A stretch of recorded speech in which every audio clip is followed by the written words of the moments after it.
میں ایک مثال آپ کو دیتا ہوں. دیکھیں, اسرائیل کے ہیلتھ منسٹر نے اپنی پریس کانفرنس میں ایک بات کہی کہ کوئی بھی سائنس کرونا وائرس کو ختم نہیں کر سکتی. اب ہم اپنے مسیحا کے منتظر ہیں, وہ آئے گا جس کو وہ مسیحا کہتے ہیں. ہمارے نزدیک وہ دجال ہے. اور اس وقت آپ کو پتا ہے کہ پوری جو یہودیت کی جو مرکزی لابی ہے وہ دیوار گریا کے آگے کھڑی ہوئی ہے, اور ان کا ماننا یہ ہے کہ اب ان کے مسیحا کا خروج ہونے والا ہے, یعنی دجال کا خروج ہونے والا ہے, اور وہ آنے والا ہے, اور وہ آ کر اس ساری وبا کو ختم کرے گا, اور دنیا میں جو ہے وہ جو کنگڈم آف ڈیوڈ ہے اس کو قائم کرے گا. اب وہ اس طرف بڑھ رہے ہیں. یعنی جو ہیلتھ منسٹر ہے وہ یہ بتا رہا ہے بنیادی طور پہ کہ ہم اب اپنے مسیحا کو پکار رہے ہیں. دوسری طرف آپ پوپ فرانسس کو دیکھیں کہ اس نے کیا کہا. اس نے کہا کہ میں دنیا کے تمام کیتھولک سے یہ کہتا ہوں کہ وہ کھڑے ہو کر دعا کریں, اجتماعی طور پہ دعا کریں, اور جیزس کو پکاریں کہ اس وبا کو اس وقت جیزس ٹال دیں. میرا ماننا یہ ہے کہ میں بہت ہی عقیدے سے یہ بات کرنے جا رہا ہوں. مجھے تکلیف ہے, میرا دل کڑتا ہے کہ میں نے دیکھا کہ میرا کعبۃ اللہ بند ہو گیا, میں نے دیکھا کہ مسجد نبوی بند ہو گئی. دیکھیے یہ جو وبا ہے نا, میں دعوے کے ساتھ یہ جملہ ادا کر رہا ہوں کہ تمام تر احتیاطی تدابیر کے بعد یہ وبا اس وقت ٹلے گی جب ہمارا رخ گنبد خضرا کی طرف ہوگا. یاد رکھیے گا کہ آنے والی مسلمانوں پر تمام افتاد, تاریخ گواہ ہے, کبھی بھی مسجد نبوی کو بند کرنے سے نہیں بلکہ مسجد نبوی کے گنبد کے روشن دان کو کھولنے سے حل ہوئی ہے. آج معاملہ یہ ہے کہ میں یہ جملہ ادا کرنا چاہتا ہوں اس وقت اس چینل پہ بیٹھ کے کہ دیکھیں صاحب, آپ سائنسز کی طرف رخ کیجئے. کیا کریں گے آپ رخ کرنے کے بعد؟ اینٹی ویکسین بن جائے گی, لیکن اینٹی ویکسین یا اینٹی وائرس جو ہے کام اس وقت کرے گا جب اللہ کی مشیت اس میں شامل ہوگی.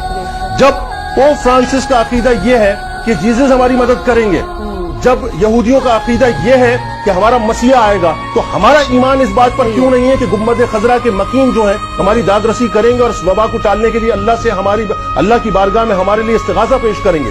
ہونا یہ چاہیے اس وقت کہ میں یہ چاہتا ہوں کہ صاحب ہو سکتا ہے میری بات پہنچے کہ دنیا کے جتنے بھی مسلم سربراہان ہیں, کم و بیش 57 ممالک ہیں, دیکھیے صاحب ایک فیصلہ کر لیجیے.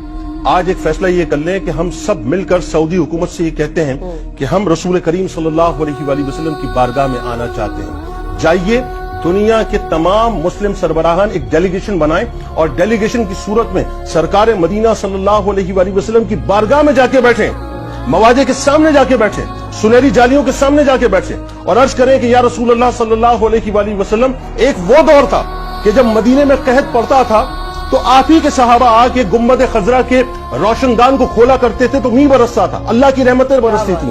آپ اللہ کے محبوب ہیں, آپ اللہ کے پیارے ہیں, یہ کائنات آپ کے لیے بنائی گئی ہے. ہم نے اپنے گناہوں کے بوجھ کو اپنے کاندھوں پر لاد کے آج یہ فیصلہ کر لیا کہ آپ کی بارگاہ میں آ جائیں. ہم آ گئے آپ کی بارگاہ میں, اپنے ہتھیاروں کو سرنڈر کر دیا, اپنی سائنس کو سرنڈر کر دیا, اپنی ٹیکنالوجی کو سرنڈر کر دیا, اپنی طاقتوں کو سرنڈر کر دیا, اپنی پگڑیوں کو آپ کی بارگاہ میں رکھ دیا, اپنی حکومتوں کو بارگاہ میں رکھ دیا. یا رسول اللہ, مسلمانوں پر بھی کرم فرما دیجئے, اور دنیا میں جہاں جہاں آپ کے امتی بستے ہیں سب پر اپنا کرم فرما دیجئے. میرا خیال ہے کہ دنیا کو ایک پیغام جانا چاہیے کہ ہم مسلمان ایمانی طور پہ اتنے کمزور نہیں ہیں کہ ایک نہ نظر آنے والے وائرس سے ڈر جائیں. ہمارا عقیدہ کل بھی گنبد خضرا تھا, ہمارا عقیدہ کل بھی خانہ کعبہ تھا, ہمارا عقیدہ آج بھی اللہ ہے, ہمارا عقیدہ آج بھی رسول کریم صلی اللہ علیہ وآلہ وسلم کی ذات اقدس.